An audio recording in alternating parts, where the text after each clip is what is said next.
નમસ્કાર, હું છું ગોપી ઘાંગર અને આપ જોઈ રહ્યા છો નિર્ભય ન્યૂઝ. મારી સાથે અત્યારે વરિષ્ઠ પત્રકાર ગિરીશ જોશી જોડાઈ ગયા છે. આપણે છેલ્લા લગભગ 2 દિવસથી જોઈ રહ્યા છે કે અલગ અલગ જગ્યાએ લાંબી લાંબી લાઈનો લાગી રહી છે ગેસની બોટલ માટે.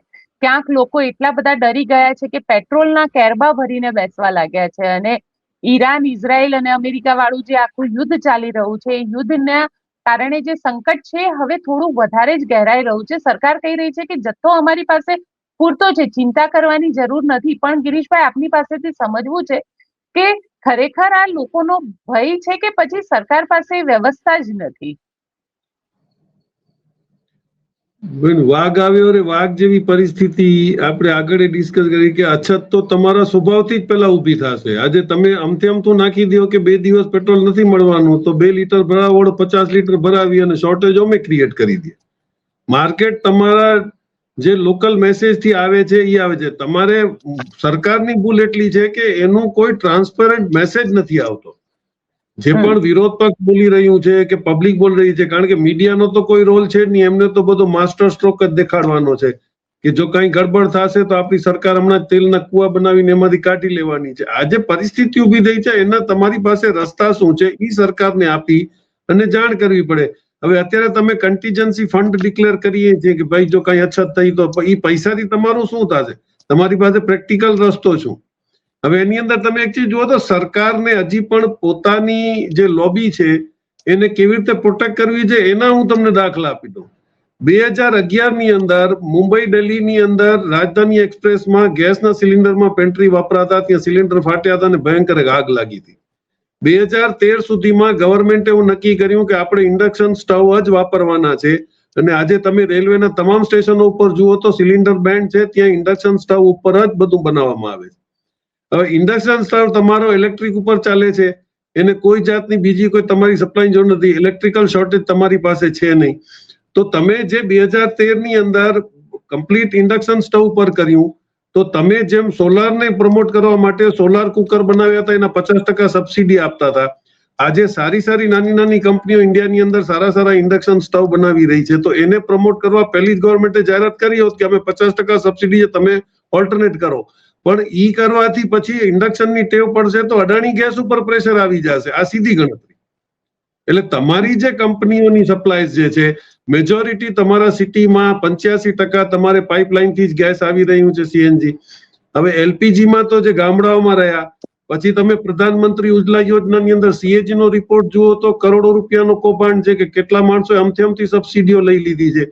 એટલે આ પણ આપણા માણસોના પ્રમોશન માટે ફાવટમાં છે. એટલે આપણે કોઈ પણ કામની અંદર સરસ નીતિથી કામ કરવું નથી, લોક કલ્યાણ નીતિ કરવી નથી. લોક કલ્યાણમાં એવું છે કે જે આપણા મેમ્બરો છે એનું જ કલ્યાણ થાય એવી નીતિઓ આ લાગુ પડે છે. તમને ટેકનિકલી આપો ને તો તમે જો મેજોરિટી આજે ગલ્ફમાં તમે જુઓ કે યુરોપમાં જુઓ તો આ લોકો ઇન્ડક્શન ઉપર એટલે આવી ગયા છે કે તમે જો સેન્ટ્રલી એર કન્ડિશન તમારો બંગલો કે ફ્લેટ હોય તો એમાં 60% તમારો ગેસની ફ્લેમ વેસ્ટ થાય અને એ ગરમી પેદા કરે. જ્યારે ઇન્ડક્શન સ્ટવ તો તમારે કોઈ જાતની ગરમી પેદા કરતું જ નથી. અને તમે કમ્પેરેટિવ તમે જોવા જાઓ તો આજે તમે ઇન્ડક્શન જે છે એ તમારે 6 થી 8 રૂપિયા યુનિટના હિસાબે તમે ગણો તો એ તમારું મહિનાનું બિલ 780 કે 1100 રૂપિયા આવે. એ જો તમારું જોઈન્ટ ફેમિલી હોય તો તમારે 1800 રૂપિયાનો તો સિલિન્ડર આવી જાય છે. કમ્પેરિઝનમાં કઈ ફરક નથી. પણ એ અવેરનેસ કોણ કરશે? કારણ કે એ તો આજે કંપનીઓનું કામ છે કે ઇન્ડક્શન વેચવા વાળા અત્યારે જાહેરાતો કરીને આવી જાય. જેમ તમારા શેર બજાર વાળા આવે છે, રમી વાળા આવે છે, લૂડો વાળા આવે છે, કમાવું આવે છે. તો પછી આ બધી જે પ્રોસિજર એ સોશિયલ મીડિયા તો ઠીક છે, પણ એ મેન સ્ટ્રીમ મીડિયાનું કામ છે કે પબ્લિકને અવેરનેસ કેમ કરાવે. આજે તમે એમઆરટીપી એક્ટ હતું જે initially monopoly restrictive trade practice act, કે તમે જો કોઈ પણ જાતનું હોર્ડિંગ કરો તમારા ઉપર કેસ થાય. તમે ટ્રેડની અંદર એવી કોઈ પોલિસી નથી અપનાવી શકતા જેના લીધે તમારા ભાવ વધી શકે અને પબ્લિકને તકલીફ પડે. તો એ બધા એક્ટ તો હવે કામ કરતા નથી. જેને જેને મોનોપોલી કરવી છે એ ધડાલીથી કરે છે. ગેસની અંદર તમારી મોનોપોલી થઈ ગઈ, કેરોસીનની અંદર તમે બંધ કર્યું એમ કહેતા હતા કે ચોરી થાય છે. કારણ કે તમારા પ્રોસેસની અંદર કેરોસીનની આખી એક પ્રોસેસ છે કે તમારે ક્રૂડમાંથી જ બને છે. તો તમે petrol, diesel, aviation turbine fuel બનાવો એની અંદર વચમાં જે કેરોસીન છે એ એટીએફ એની વચનો પ્રોડક્ટ છે. પણ એવિએશન ટર્બાઇન ફ્યુલમાં ડિમાન્ડ વધતા તમારે પ્લેનને દેવું પડે એટલે કેરોસીનનો કોટા તમે ઓછો કર્યો. પછી પબ્લિક ચોરી કરે છે એમ કરીને તમે એમાં કલર નાખ્યા, એટલે જે બધા તમે ગચકડા કરતા ગયા એની અંદર પબ્લિકનું કોન્ફિડન્સ હલી ગયું છે. હવે અત્યારે તમે બંધ કરી દીધું, જો કદાચ સિલિન્ડર નથી મળતું તો માણસ પાસે ઓપ્શન શું? આજે તમે ચૂલા, અને તમે જો કે એટલા બધા એને ન્યૂઝ હાઇપ કરવામાં, સોશિયલ મીડિયા તો આપણે નથી જ નામ કહેતા, પણ જે ગોદી મીડિયા છે એ તો અત્યારે બેંગ્લોરમાં મોટી મોટી હોટલ વાળા લાકડાઓ લઈ અને જાય છે અને હવે એ લોકો ચૂલો બારશે ને આ જસ્ટ એક મિસઇન્ફોર્મેશન છે પબ્લિકની અંદર એક હાઇપ ઉભો કરવા માટે. આજે કોરોનામાં તમને નતા મળ્યા સિલિન્ડર, તમને એની પહેલાની પણ ઈરાન વોરની અંદર પણ જયારે બ્લોકેજ થયું હતું સ્ટેટ ઓફ હોર્મોન્સમાં ત્યારે તમને શોર્ટેજ મળી હતી, અને એ વખતે તો ગેસના પર્સન્ટેજ ઘણા બધા યુસેજ હતા સિલિન્ડર્સની અંદર. એટલે આ જે બધી કામ છે. બીજું પાછું કેવું છે કે અત્યારે તમારું સેન્ટ્રલી કોર્ડિનેશન કઈ નથી. જો તમારી પાસે એસપી નો સિલિન્ડર હોય અને તમે બીજી જગ્યાએ જાઓ ને જો ત્યાં આઈઓસી નો સિલિન્ડર હોય ને એસપી નો ન હોય તો એ લોકોમાં કોર્ડિનેશન નથી કે એકબીજાને આપે, તો તમારે અહીંયાથી 15 કિલોમીટર દૂર લઈ જઈને એચપી માં જ સિલિન્ડર ભરાવીને લાવવું પડે. એટલે આ જ્યાં સુધી તમે ગવર્મેન્ટ પોતે કોઈક સીધા રસ્તા કરીને સગવડ ન કરી આપે ત્યાં સુધી આ હોવાબાળો થવાનો છે. અને જેવું ન્યૂઝમાં આવે એટલે તરત જ માણસો પ્રોક્યોરમેન્ટ ચાલુ કરી દે. કાલે તમે એમ કહી દે, આપણે ઘણીવાર જોયું છે કે કાંદા એક્સપોર્ટ થવાના છે એવી ગવર્મેન્ટ કોટા ડિક્લેર કરે કે ભાઈ 2000 ટન કાંદા જશે એટલે સાંજના તમારા 2 રૂપિયાના કાંદા 20 રૂપિયાના થઈ ગયા. એટલે આજે ન્યૂઝ જે નુકસાન જે તમારું થઈ રહ્યું છે એની જગ્યાએ તમારે ટ્રાન્સપેરન્સીથી ગવર્મેન્ટે આવીને જાહેર કરવું પડે. આ સ્ટેટ લેવલ અને લોકલ એક એમએલએ નું કામ છે કે લોકલ પોલિટિશિયન નું કામ છે કે ઈ આવી અને બ્રીફિંગ કરે, એના બજાય કે એકબીજાને ગાળો બાંધવા કરતા કે શું થવાનું છે અને ક્રાઇમ નું શું થયું ને. એટલે એટલો બધું કમ્બરસમ નથી, પણ હવે જો ક્રિએટ કરશો તો ઓટોમેટિકલી શોર્ટેજ થશે અને ઓટોમેટિકલી ભાવ વધશે અને એક નેચરલ ફિનોમિનન છે. જી, પણ સાથે સાથે એ પણ જાણવું છે, કારણ કે ગઈકાલે જે સ્ટેટમેન્ટ આવ્યા હતા અલગ અલગ જગ્યાએ અલગ અલગ જે શિપ્સ છે એ બધા ઓઇલ શિપ્સ હજી બી પણ ફસાયેલા છે જે ઇન્ડિયા નથી આવી શકતા. એ રશિયાથી નીકળેલા હોય કે અન્ય શિપ્સ હોય, ઓઇલ શિપ્સ. આને લઈને શું કહેશો આપ? કારણ કે જે રીતે ઈરાન કહી રહ્યું હતું કે અમે આ બધા જે ઈરાન વાળો જે રસ્તો છે એને અમે ખોલી દઈશું, ઇન્ડિયા માટે એ શિપ ખોલી દઈશું એ રસ્તો, પણ હજી સુધી ક્યાંય કશું જ થઈ નથી શક્યું. કારણ કે ગઈકાલે પણ વિદેશ મંત્રીનું નિવેદન આવ્યું કે 28 શિપ આગલા દિવસે હતી અને આજે પણ 28 શિપ જ ફસાયેલી છે. શિપો તો એટલા બધા એપ્લિકેશન્સ છે જે લાઈવ તમને શિપિંગ પોઝિશન્સ આપે છે. તમે ખોલીને જુઓ તો ઓછામાં ઓછો 300 થી 350 શિપો બે બાજુ ફસાયેલી છે. પછી આ લોકોએ જાહેરાત કરી, ઈરાને નથી કીધું કે અમે માઇન્સ લે કરી છે. ઈરાને ચોખ્ખી ના પાડી કે અમે એવા કોઈ માઇન્સ લે કર્યા નથી. કારણ કે માઇન્સ લે કરવા એટલે એ માઇન્સ એક જગ્યાએ સ્ટેબલ ન રહે, એ ચાલીને ક્યાંક નીકળી ગયું અને કોઈક એમના શિપથી ભટકાય. કારણ કે અત્યારે ચાઇનાની અને ઈરાનની ગોસ્ટ શિપો ફ્યુલ લઈ અને બજારમાં જઈને વેચે છે. એ તો તમને લાઈવમાં દેખાય કે એ શિપો નીકળી રહી છે. એને શિપને એસ્કોર્ટ કરે છે ઈરાનની આર્મી. હવે ઈરાન નક્કી કરશે, અને ઝઘડો જ વાતનો હતો કે ભાઈ હું હવે નક્કી કરીશ કે આના પર મારો આધિપત્ય છે તો કોની શિપ જવા દેવી ને કોને ન જવા દે. સવારના 11 વાગે એમણે નાયરાની એક શિપ વાડીનાર માટે એમણે છોડી દીધેલી છે ટેન્કર, કારણ કે એ રશિયન કંપની છે. એટલે એ તો ઈ જે નક્કી કરશે એ રીતે આપણો માલ આવશે. ને આપણે તો હવે જે ભૂલ કરી છે એની સફાઈ માટે કેવું, તમે ઈરાન માટે એવો કયો ભલાઈનો કામ કર્યો કે ઈરાન તમારી શિપ જવા દેશે? આજે ઈ તો મોનોપોલી આખા વર્લ્ડ જે એની ભાઈબંધી દુબઈ, કતાર, બહેરીન બધા એના જૂના પડોશીઓ છે, ભેગા મેળીને બધા ઓઇલનો ધંધો કરતા હતા. આજે એની વાત નથી માનતા તો ઈરાન એમને નથી છોડતો, એ તમને છોડી દેશે? ને તમારી જે ગંભીર ભૂલ થઈ છે કે તમે યુદ્ધના આગલા દિવસે જઈ અને નેતન્યાહુને કોઈ કારણ વગર મળ્યા છો, એનો ખામિયાજો દેશ ભોગવશે. અત્યારે શોર્ટેજ નહીં હોય તોય પણ ઈરાન તમને કોઈ પ્રાયોરિટી નહીં આપે, તમે લખીને રાખો. એણે ડેલિબરેટલી રશિયન કંપની નાયરાની શિપ જવા દીધી છે અને કદાચ 4-5 દિવસમાં અહીંયા પહોંચશે. પછી તમારી એક શિપ જે યુદ્ધના 1 દિવસ પહેલા નીકળી ગઈ એને તમે માર્કેટિંગ કરાવો છો કે અમારા માણસો AIS બંધ કરી અને આપણા શિપવાળાની જીગર જુઓ, ને આ બધું તમને નુકસાન કરી રહ્યું છે. કોઈ બે જનરલ પબ્લિકને ખબર ન હોય. ઓટોમેટિક આઈડેન્ટિફિકેશન સિસ્ટમ શિપ એટલે ચાલુ રાખે કે અને આજુબાજુની શિપોને ખબર પડે કે ક્યાં છે. એ સેટેલાઇટથી નેવિગેટ થતું હોય છે. તો AIS બંધ કરીને તમે એમને નીકળી જાઓ તો તમે ભટકાવ પણ કરાય. એટલે એવા કોઈ રૂલ નથી કે કોઈ શિપ AIS બંધ કરે. અને હવે એટલા બધા ગેજેટ્સ આવી ગયા છે કે તમે AIS બંધ કરો તોય પણ તમને જુએ. હવે આની અંદર અમેરિકન નેવીને ત્યાંથી ભગાડવા માટે યમન, યુતિ, તમારા રેડ સીમાં, સ્ટ્રેટ ઓફ હોર્મોન્સમાં ખાલી હુતીઓની આતંકવાદીઓની એટલે જે લડાકુ છે એ નહીં, ઇવન ઈરાનની આર્મીની ત્યાં સ્પીડ બોટો ફરી રહી છે. જે સ્પીડ બોટો આ લોકોને નુકસાન પહોંચાડી રહી છે, માઇન્સ નહીં. એ લોકોની સ્પીડ બોટ ફરતી આવે છે અને મિસાઇલ મારી દે છે, જેમ અમેરિકાની 2 શિપો એ લોકો પાડી. એટલે હવે કોનો ફ્લેગ છે, કેવી રીતે નક્કી કરશે? હવે અત્યારે બી તમારી જે કાર્ગો શિપ ઉપર એને જેવી બી મારો થયો એ ભૂલમાં લાગ્યું છે, અને એ લોકોએ કીધું, અને ઈ શિપ અત્યારે બંદર અબ્બાસની બાજુમાં, નાના પોર્ટની બાજુમાં એ લોકો ઉભી રાખીને બેઠા છે અને એ લોકોને સપોર્ટ કરી રહ્યા છે. એટલે પરિસ્થિતિ તો તમારી ડિપ્લોમેટિક ચાણપટ્ટી જે હશે એના ઉપર તમારું નીકળશે. એમણે જે કીધું કે જે કન્ટ્રી ન્યુટ્રલ છે, જેમને અમારા સાથે કોઈ મતલબ નથી, એવા લોકોની શિપો પણ જવા દેશે. હવે અનાજની જરૂર બધાને છે, એટલે અનાજની શિપો પણ એ લોકોને આવવા દેવી પડશે. એટલે કાર્ગો શિપ અને એની બેની આઈડેન્ટિફાઈ કરી અને એ લોકો નક્કી કરશે. ઓઇલ કોને ન દેવો કે દેવો એ તો એ લોકોનો પ્રેરોગેટિવ છે. આજે તમે જુઓ તો અમેરિકાનો દબદબો કેટલો બધો ઓછો ત્યાં થાય છે કે કેવી રીતે અમેરિકા ધમકીઓ દે છે, એનું કેટલું ઇમ્પેક્ટ છે. એટલે એ લોકો રાહ જોઈ રહ્યા છે. આજે જેટલું નુકસાન ગલ્ફમાં થઈ રહ્યું છે, અને એણે ચોખ્ખું એમ કહી દીધું કે ભાઈ અમેરિકન બેંકો જે છે દુબઈમાં ને એની આજુબાજુના 200 મીટરની અંદર માણસો ત્યાંથી વયા જાય, અમે ગમે ત્યારે મિસાઇલ મારશું. એટલે તમે જોઈ લો કે અમેરિકન એસ્ટાબ્લિશમેન્ટ ને, અને એમાં નવો ડેવલપમેન્ટ હવે તમે જુઓ કે રશિયા, ચાઇના, ઈરાન, ક્યુબા અને નોર્થ કોરિયા આ લોકોએ મળીને અત્યારે લખ્યું છે અમેરિકાને કે માદુરોને તમે 220 કલાકની અંદર છોડી દો, નહીં તો તમારા જ્યાં જ્યાં અમેરિકન નેવલ બેઝિસ છે કે આર્મી બેઝિસ છે ત્યાં અમે હમલા કરશું. આ ટેન્શન વધી રહ્યું છે, ઘટતું નથી.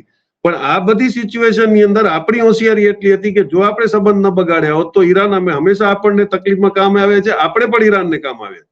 આજે ચાબાર પોર્ટનો તમે જુઓ તો 1600 કરોડ રૂપિયા રોકી અને ચાબાર પોર્ટ આપણને ઓપરેટ કરવા શું કામ આપ્યું હતું? કારણ કે આપણને ગરજ હતી મિડલ ઈસ્ટ સુધી પહોંચવાની, આપણે મિડ એશિયા સુધી પહોંચવાની, કે આપણે પાકિસ્તાન સાથે સંબંધ નથી તો આપણે ચાબાર પોર્ટ થી અફઘાનિસ્તાન થઈ અને આપણે રશિયા, ચાઇના સુધી પહોંચી શકીએ છીએ. અને એનો જે BRI છે એમાં આપણે લિંક કરી દે. પણ અત્યારે બધો જે વિરોધ થઈ રહ્યો છે એમાં આપણો સપોર્ટ ઈરાન નહીં કરે, કારણ કે આપણો બિહેવિયર જ ખોટું હતું. આપણે હજી પણ ઇઝરાયલ ને અમેરિકાના કોળે બેસવા ગયા, એનો ખામિયાજો હવે આપણને ભોગવવો પડશે. નહીં તો એ વાત સાચી હોત કે કોઈ કારણ નહોતું કે ઈરાન આપણી કોઈ શિપ રોકી લેતે. કારણ કે અત્યારે જે સમાચાર આવી રહ્યા છે તેના પ્રમાણે જયશંકરે, જે વિદેશ મંત્રી છે આપણે, એમને ચોથી વાર ઈરાન સાથે વાતચીત કરી, અને વાતચીતમાં ક્યાંય હજી સુધી એવું કશું આઉટપુટ નથી મળી રહ્યું ઇન્ડિયાને. હવે આ તો ખોટા બોલા તો એક નંબરના છે. એ લોકો શું બોલે છે તમે કહો કે આજે મારા કોક નજીકનો વ્યક્તિ ગુજરી ગયો હોય, એના ઉઠમણામાં કોઈ ના આવ્યું તો હું જિંદગીમાં એને ન બોલું. આજે આટલા મોટા એમના અલી ખુમૈની નું હત્યા થઈ જાય છે, આટલી નિર્દોષ બાળાઓ મરી જાય છે, તો આપણી ફરજ નથી એઝ એ પડોશી કે આપણા મિત્ર કે આપણે કમસે કમ સાંત્વનાની વાત તો કરીએ. પછી જે હું જોયું કે હવે ઇઝરાયલની પરિસ્થિતિ ખરાબ થાય છે તો તમારો એક જુનિયર માણસ એમ્બેસીમાં જઈ અને રાઇટિંગમાં ત્યાં મેસેજ આપી આવે છે. આ બધા વ્યવહારો નોંધ થતા હોય છે. ડિપ્લોમેસીની અંદર ઘણીવાર બહુ નાના સંબંધ બી તમને બહુ કામ આવે છે. 71 ની અંદર આપણી હેસિયત કોઈ નથી. જેવું આપણે પાકિસ્તાનના ભાગલા કર્યા અને અમેરિકાએ આપણે 5મો બેડો મોકલવાની હિંમત કરી. ઇન્દિરા ગાંધીએ ખાલી ફ્રેન્ડશિપ એગ્રીમેન્ટ જે આપણે રશિયાની હતી એના સાથે ખાલી એટલું લખ્યું કે ભાઈ અત્યારે અમે તકલીફમાં છીએ, તમે શું મદદ કરશો? તો તરત જ 2 સબમરીનો આવી અને તમારી મલેશિયાની બાજુમાં ઉભી રહી ગઈ કે જો કઈ વાંધો થશે તો અમે ઉડાડશો નહીં. 5મો બેડો પાછો આલી ગયો છે.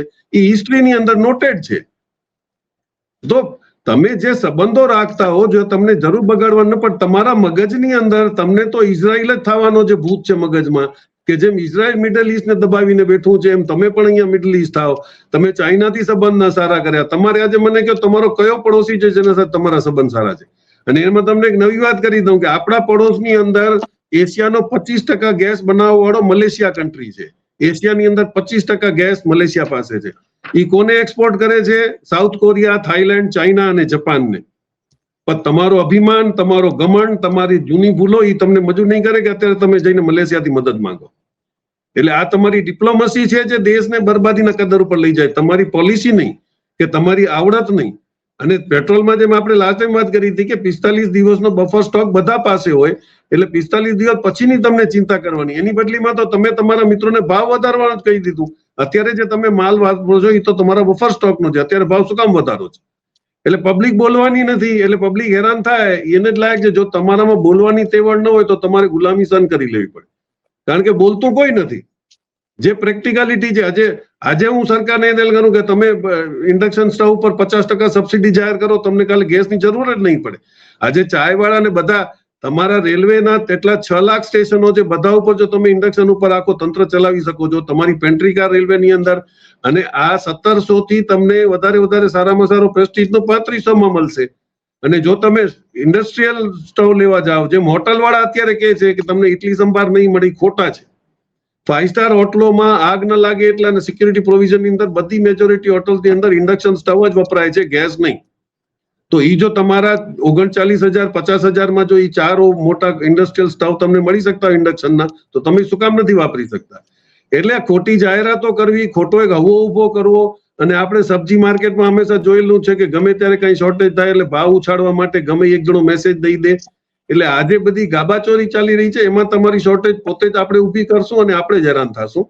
પોલિસીની અંદર ગવર્મેન્ટની જો ક્લિયર ટ્રાન્સપેરન્સી હોય તો આ કોઈ પરિસ્થિતિ ઊભી થાય એમ નથી. પણ ગિરીશભાઈ, સાથે સાથે પહેલી વાર એવું બન્યું એટલે લગભગ 2023 પછી કે ક્રૂડનો ભાવ જે છે એ $100 ક્રોસ કરી ગયો છે. એટલે મોંઘવારી દેશની અંદર આની સીધી ઇમ્પેક્ટ મોંઘવારી ઉપર પડશે. તમારી ઇન્ટેલિજન્સ ને તમારું પોલિસી મેકિંગમાં તમને ખબર હોવી જોઈએ. જેવો રશિયા અને યુક્રેનની લડાઈ થઈ તો યુરોપ 80% તમારા ઇન્ડક્શન ઉપર ચાલ્યું ગયું. એને ખબર હતું કે લાકડા અમારી પાસે છે નહીં, અને જો ગેસ બંધ થઈ ગયું તો અમારું કાર્યક્રમ અટકી જશે. પછી એ લોકોએ બાકીનું જે હતું એ બહારથી મેનેજ કરવાની કોશિશ કરી છે. ઇન્ડસ્ટ્રીઝ એ લોકો કન્વર્ટ કરવાની ટ્રાય કરે સોલાર ઉપર, કે એ લોકો બીજી રીતે બેટરીઝ ઉપર સ્ટોરેજ કરી, વિન્ડમિલ ઉપર આવીને કરે. તો તમને એક્ઝેક્ટલી ખબર હતી કે ઈરાન બહુ વ્યવસ્થિત રીતે જઈ રહ્યું હતું. એને પહેલા તમારા અરેબિયન એરિયા, તમારા ગલ્ફ કન્ટ્રીઝના જેટલા પણ સ્ટેશન્સ હતા, તમારા એરફોર્સના, અમેરિકાના, એના રડાર્સ, એના ઇન્ટેલિજન્સ ગયા, એ બધા સેન્ટરો પહેલા એને તોડ્યા. અને છેલ્લો જ આ એની પાસે પાયકો હતો કે અત્યારે તમે જુઓ તો સૌથી ઉપર હાથ કોઈનો છે તો ઈરાનનો છે. કારણ કે ઈરાનને તમે કમ્પલ્શન નહીં કરી શકો. યુએન ચાર્ટરમાં એવું છે કે સ્ટેટ ઓફ હોર્મોન્સ જે છે એની અંદર અમેરિકાએ જબરદસ્તી હવાલદારગીરી કરી હતી કે અહીંયા જો કંઈ પણ કોઈ રોકશે તો અમારી નેવી જશે. આજે તારી નેવીને ઓર્ડર મળ્યા પછી નેવી ત્યાંથી હટી ગઈ છે, કારણ કે નેવીમાં હિંમત જ નથી ત્યાં જવાની. કારણ કે આ લોકો જે રીતે ડીલ કરી રહ્યા છે કે સીધી મિસાઇલ જ મારે છે હવે, અને હવે એ એટેક થાય છે, એટલે હવે તમે બચાવવા નથી જતા, તો ઓબ્વિયસ છે કે ઈરાનની મોનોપોલી છે. પણ હજી પણ એની અંદર એટલી ઈમાનદારી જુઓ કે તમારે સાઉદી અરેબિયાના પાછળના ભાગની અંદર રેડ સી ની અંદર એને હજી પણ આરામકોની જે રિફાઇનરી જે માલ વેચે છે એમાં એને બ્રેક નથી આપ્યું. તમે જો અત્યારે ટ્રાફિક વધી ગયો છે. એટલે સુએઝ કેનાલમાંથી આવતી ગાડીઓ માટે હજી બી એને ઈરાન સ્ટ્રિક્ટ નથી થયો. પણ જો હજી તમે નહીં સુધરો અને જો અમેરિકા હજી પોતાની અડી ઉપર આવશે કે અમે હવે ભયંકર એટેક કરશું ને અમે આ કરશું, તો કાલે જો તમારું બંધ થઈ જશે રેડ સી પણ, તો તમે જોઈ લેજો કે $100 નહીં $200 થવાના છે ફ્યુલના. પણ તમારું પ્લાનિંગ શું છે કે તમે બધા ભેગા થઈ કન્ટ્રીઝને શું અંદર એની અંદર પ્રેશર? આજે કોણ ઈરાનથી વાત કરવા તૈયાર છે? બધા પોતપોતાની. તમે તો આજે વાત કરો છો નેતા, આપણે અલી ખુમૈની ગુજરી ગયા અને તમે સાંત્વના ના આપી, અને અત્યારે તમે દુબઈ, કતાર, બેરીન બધાથી વાત કરો છો કે ભાઈ તમારા ઉપર જે નુકસાન થાય છે એમાં અમારી દિલગીરી છે, તો તમારે ઈરાનને એટેક કરે છે એમાં તો તમારે અત્યારે વચમાં પડવાની જરૂર શું છે? એટલે you are ડિપ્લોમેટિકલી totally a failure. તમને ખબર જ નથી. અને પછી આપણે કહીએ તો ભગતોને તકલીફ થાય છે કે ભાઈ તમારું કોઈ પણ ગવર્મેન્ટનું પ્લાનિંગ 5 વર્ષનું એવી રીતે હોવું જોઈએ, અને ડિપ્લોમેસીમાં અત્યાર સુધી તમે નથી બોલતા તો મૂંગા મરી રહેવું હતું. તમારે શું કામ એટલું કરવાની જરૂર હતી? પણ શું કમ્પલ્શન છે કે અમેરિકા અને ઇઝરાયલ પાસે શું છે કે આપણી મજબૂરી છે કે આપણે કરીએ છીએ. પણ હવે જો અત્યારે બધા મળી અને જો હવે અત્યારે પોઝિશન કેવી છે કે ચાઇના પાસે પણ અમેરિકા જવા તૈયાર છે અને પુતિન પાસે જવા તૈયાર છે કે હવે તું સાંત્વના કરાવ. કારણ કે આ 15 દિવસથી વધારે અમેરિકા યુદ્ધને ખેંચી શકે એવી પરિસ્થિતિ નથી. અને જે હથિયારો અત્યારે ઈરાન વાપરી રહ્યું છે, ચાઇના, રશિયા અને નોર્થ કોરિયાની ટેકનોલોજીથી, એમાં એની પાસે કોઈ તોડ નથી.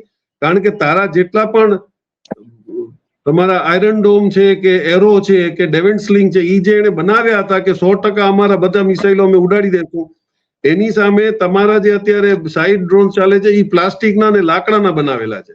એટલે તમારો કોઈ રડાર એને પકડી શકતું નથી અને જઈને ભટકાય છે અને બહુ સસ્તા છે. એટલે હવે તમારી પાસે ઈલાજ નથી રહ્યો ને. જે 48 કલાકની અંદર ઈરાન નુકસાન કરી રહ્યું છે ટેલ-અવીવમાં, આ તો કારણ કે નેટ એ લોકો પાસે છે, ગૂગલ એ લોકો પાસે છે, બધું એટલે જાહેર નથી થતું. પણ જે અંદરના રિસોર્સિસ થી મેસેજ આવે છે કે ભયંકર ટેલ-અવીવમાં નુકસાન થયેલું છે.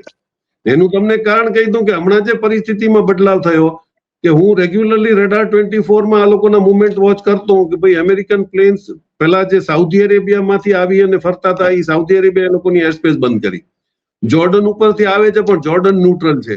તો અત્યારે ટેલેવિવ થી આવી અને એ લોકોના પ્લેનને જે આંટા મારતા એ લગભગ બધા બંધ થઈ ગયા છે. એટલે અત્યારે ટેલેવિવ ની આજુબાજુ ફરે છે. પછી યુકે જયારે એશ્યોરન્સ આપ્યું હતું કે સાયપ્રસ ઉપર જો એટેક થશે તો અમે આવશું, એની રોયલ એરફોર્સની પણ ત્યાંથી વિડ્રોલ થઈ ગઈ. સાયપ્રસમાં અત્યારે બીજા કોઈ નેટો કન્ટ્રીની ત્યાં એરફોર્સ નથી.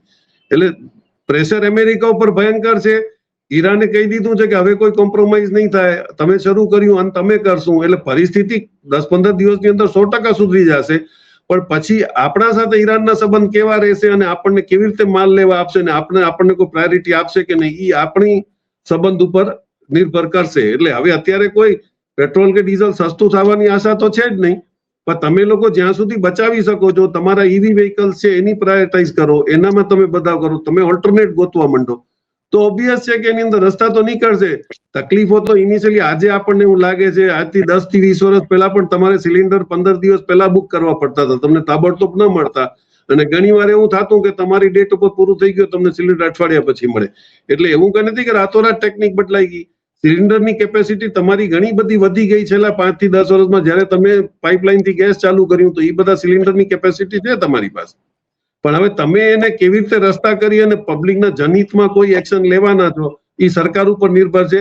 પણ જેટલો હુઆપો થાય છે એટલો શોર્ટેજ કંટ્રોલ કરવાની ગવર્મેન્ટમાં કેપેસિટી છે, પણ નિયત છે કે નહીં એ સમય બતાવશે. જી બિલકુલ ગિરીશભાઈ, આપ અમારી સાથે જોડાયા તેના માટે આપનો ખૂબ ખૂબ આભાર.